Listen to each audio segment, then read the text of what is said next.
முயற்சிப்பீங்களா? அப்படி முயற்சிக்காது. நீங்க தேவனை துதிக்கணும்னு உங்களுக்கு நல்ல மனசுல தோணுச்சுன்னா நீங்க துதிங்க.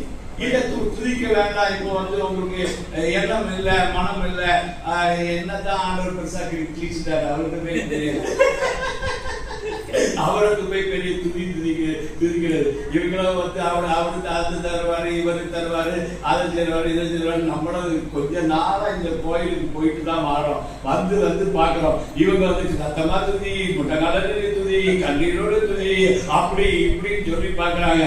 நானும் துதிச்சு எல்லாம் பார்த்துட்டேன், ஒன்னா அவர் கேட்கிறேன். அதனால எனக்கு அவர் துதிக்கிறதே என்ன வரலைன்னு சொல்லிடுச்சுன்னா, நல்லா படுத்து தூங்கி, நல்லா படுத்து தூங்கிக்க. எனக்கு துதிக்கவே வேண்டாம், நீங்க யாருமே துதிக்கவே வேண்டாம். அந்த நீங்க துதி இப்படி அழுதுட்டே துதிச்சுக்கிட்டு அப்படின்னு அழுதுங்களா? அவர் ஏமா நீ ஒண்ணு நாளு அதெல்லாம் துதி அப்படின்னு அவர் ஒன்றினாரு அதான் துதி. இல்லைன்னா அவனுக்கு தூக்கிட்டே விழுந்துட்டு இவங்க இங்க இருக்கிறவங்க அவங்களை சும்மா இருக்க மாட்டாங்க. கை தட்டு, உற்சாகம் துதி, சத்த போடு, அப்படி இவங்களுக்கு அது மாதிரி ஒரு எண்ணம். எப்படியாவது எல்லாரையும் உற்சாகமா துதிக்க சொல்லி சொல்லி இருப்பாங்க. இது இவங்க பார்த்துட்டு இவர் வர சொல்றாரு, கை தட்டாம இருந்தா என்ன பண்றது? ஆனா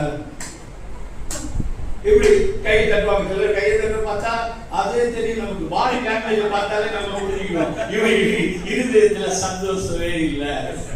அப்படிப்பட்ட ஆளுங்களை அம்மா கை தட்டாம துதியுமா அப்படின்னு சொல்லிங்க.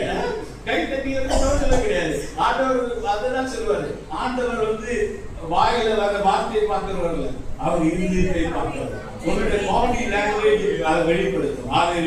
நீ எப்படி ஆண்டவரை துதிக்கிற, ஆண்டவர் மேல எவ்வளவு பிரியமா இருக்கிற, ஆண்டவரை எவ்வளவு நேசிக்கிற அப்படின்னு சொல்றது உன்னுடைய பாடி லாங்குவேஜ் சொல்லும். அந்த பாடி லாங்குவேஜ் பார்த்து அந்த பாடி உன்னோட கூட சிரிச்சுன்னா, சங்கீதக்காரன் சொல்றான், குறித்த ஜாமத்துக்கு முன்னாடி நான் பிரி வைத்துக்கிறாங்க, அதிகாலையில் எழுப்புவேன், என்னுடைய மாம்சம் மான்கள் நீரோட வாஞ்சித்து கதறுவது போல என்னுடைய மாம்சம் ஆவியில் தேவன் மேலே வாஞ்சியும் கவனமாயிருக்கிறது.